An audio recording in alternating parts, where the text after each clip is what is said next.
चांदणी सारखं हे जे फळ तुम्ही पाहत आहात याला राय आवळा असं म्हटले जाते. याचे वनस्पतिक नाव आहे फॅलॅन्थस ऍसिडस आणि याला इंग्रजीमध्ये स्टार गुजबेरी म्हटले जाते. आयुर्वेदानुसार याचे विविध उपयोग आहेत. जसे हे चवीला आंबट असून आयुर्वेदामध्ये यकृत संरक्षक आहे, पचन क्रिया सुधारणारे, त्वचा रोग आहे, मधुमेह नियंत्रणित ठेवणारं, संधिवातामध्ये वेदना कमी करण्यासाठी याचा उपयोग होतो. याच्यामध्ये व्हिटॅमिन सी आणि अँटीऑक्सिडंट भरपूर प्रमाणात आहेत.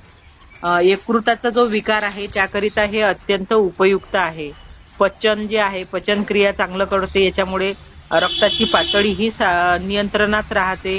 म्हणजे पोटाच्यासाठी ज्या विविध समस्या असतात, म्हणजे डायजेशन होत नसेल किंवा जेवण केल्यावर पचत नसेल तर यासारख्या विविध उपयोगांकरिता हे उपयुक्त आहे.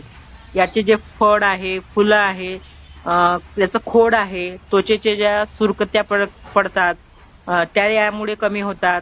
म्हणजे याची जी पाने आहे ते मिऱ्यांसोबत जर वाटून आपल्या संधिवाताचा त्रास होत असेल त्या ठिकाणी लावलं आणि सुजन असेल त्या ठिकाणी जर लावलं तर ते उपयुक्त आहे.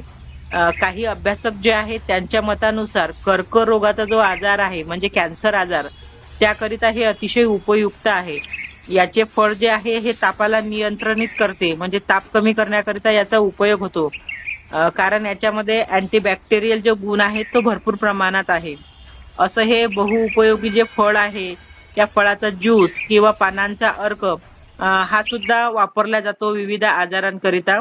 परंतु कोणताही आयुर्वेदिक चिकित्सा करण्यापूर्वी डॉक्टरांचा सल्ला घेणे गरजेचे असते.